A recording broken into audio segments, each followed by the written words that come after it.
here, HumbleBumble Chess Services, May 13th, Wednesday. First I want to say is good morning.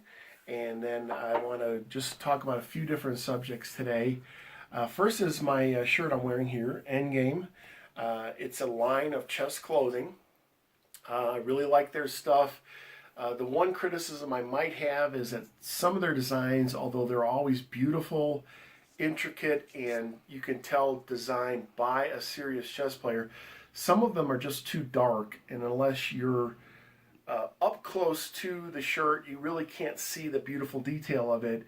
If you're just even more than a few feet away, then it just kind of all blends into a dark mass and you can't really see them. But if my camera person will maybe zoom in over there, that's their website. It is InGame Clothing, all one word.com. Highly recommend their stuff. You can see the Endgame logo here. And then if I can just kind of flip around here, whoa, got the big logo on the back. And they've got a bunch of different really cool, innovative chess designs. Okay, so that's that. The second thing I want to talk about is what they call forgotten books. Now, I don't believe this is specific to chess. I believe they've done books on all different subjects, but just wanted to comment on that. The way I found them was by accident. I was actually looking for a contemporaneous edition of an older book, Cook's Synopsis. It's got a big long title, but I just call it Cook's Synopsis. And I was so excited that I found the title. I didn't really click on it and look at it closely to see that it was a reissue by this in this Forgotten Books series. Now, I'm not saying that's bad, but I wasn't looking for that. I bought it on accident. But it helped to call my attention to that. So if you're interested in a reissue, reprint, and the printing is clear, so there's no issue with that. But they basically just photocopied a book and put it out because it's the copyright on these are 100-year-old books. The copyright on these have long expired, so they just photocopied an original and put it out under the Forgotten Books series. So be careful if you're like me and you really like antiquarian books. Chess books, you want to make sure you're buying an original one and not a reissue if that's what you're going for. But I still like the whole idea of forgotten books, so that's something you can look for.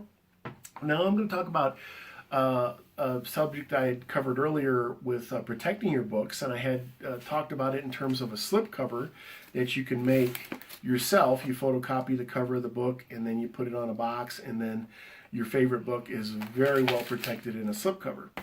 And if you've got editions for like Lord of the Rings and all three books combined into one, those typically have a slipcover, a book that holds a special place for you and you want to protect. Now, the other thing I do with my books is kind of a little bit weird. So I want to show you this book here. I purchased this book when I was on leave, my first leave when I was in the Air Force, 1976.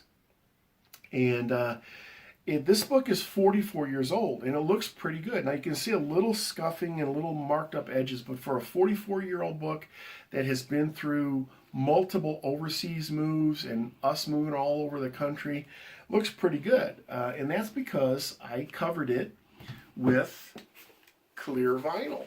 Okay, now this is stuff you can find at Walmart, Target, places like that. And I'm actually going to cover a book that the book I showed you earlier, the Cook's Synopsis, and show you how it's done. So the first thing you do is you measure out the book, of course, and then you cut it to size.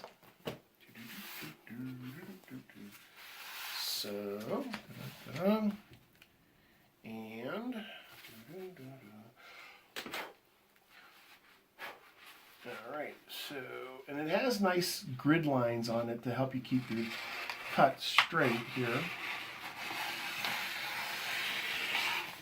Okay, and then I'm not going to make you go through the entire thing, but basically what you do is when you peel off the clear stuff, you lay the book on top. Now the tricky part is to get all the bubbles out and stuff like that, so you want to lay it on smoothly. And then what the finished product looks like, let me show you one of my books that I've done, is because it's so perfectly clear, you can hardly even tell. Usually what will happen is somebody will find come by where I'm studying a book, they'll pick up the book and they'll notice when they have it real close, they can see, and then you can see on the inside, you can definitely see it was covered. But incredibly, it protects them just so strongly. How many times have you had a person maybe like set a drink down on top of a book or something like that, and you're like, oh my God, it's my book. So this will protect it. You know, I regularly leave a soda can on top of it, like if I'm drinking. It doesn't bother it because of this protection. So it's just clear contact paper that you can get at Walmart and cover your books. Like I said, if you want to see how well it works, this is 44 years old and it's been heavily used, and it looks pretty good. So that's all for today. Thank you very much. Have a great day.